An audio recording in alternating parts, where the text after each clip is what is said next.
Shalom and good day all, this is Tehillim29 back again for another indie comic review, and this time I'll be covering Ancient Enemies, Wraith and Son by Dan Didier, and I must admit this one really caught me by surprise, and I didn't think I would enjoy it as much as I would, because I was a little bit unsure as how the story would go.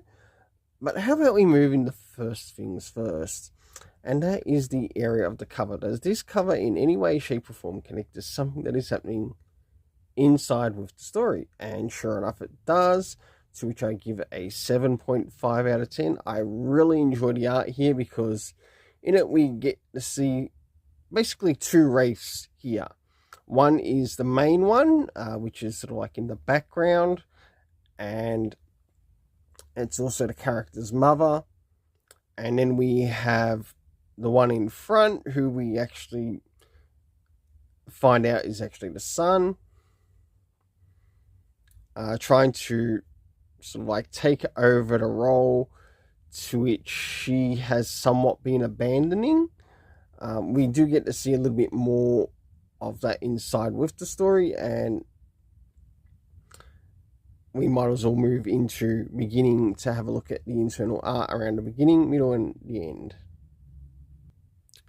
So as the story begins, we have the character of the Wraith, and it's not until a little bit later that we actually find out that this is the main person who was the original Wraith, that we find out that it's her son that's in the costume, because there's something here that the villain sort of points out, that this character isn't quite like the Wraith of old that was spoken of, and notices a difference. As we jump a little bit further into the story, we do get a bit of banter between them, but in between this we also get to see the story from both characters' sides. So we get to see what happens with the son in the story, as well as getting to see what happens with the mother in the story. This part sort of opens up the area to which the mother went through a scenario to which she was unable to be the character of the Wraith anymore. I would have liked to have shown the sons, but if I were to say anything, I'd say pick up this book and check it out for yourself. And last but not least, towards the end, but there is a bit of an additional story which delves a little bit further into the original character who plays the Wraith, and also one of the turn of the events. So for the internal art, I gave it an 8 out of 10. Now it's time to move into the area of the story, and jumping into the first thing, and that is the area of time, to which actually at the end of the book, where it links to the prequel, we had 20 years ago come up.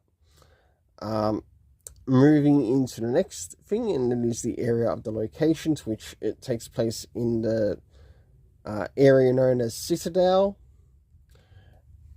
The cast of characters consisting of Wraith, the Wraith who is the son of the main Wraith, and his name is called Tucker. We had the Wraith who was the mother. I forget her name. It should have been included in the story, but because of how quite enjoyable this story was, I'm going to give it a bit of leniency. We also had a couple of the character of Otis, the character by the name of Otis, spelled O-U-T-I-S,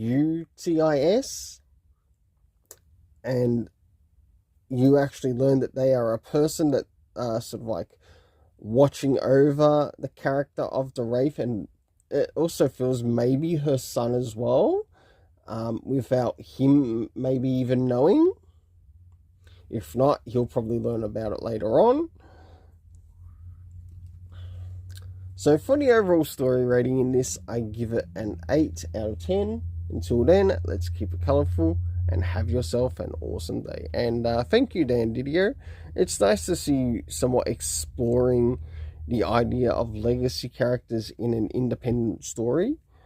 Be interesting to see how the story goes in the future.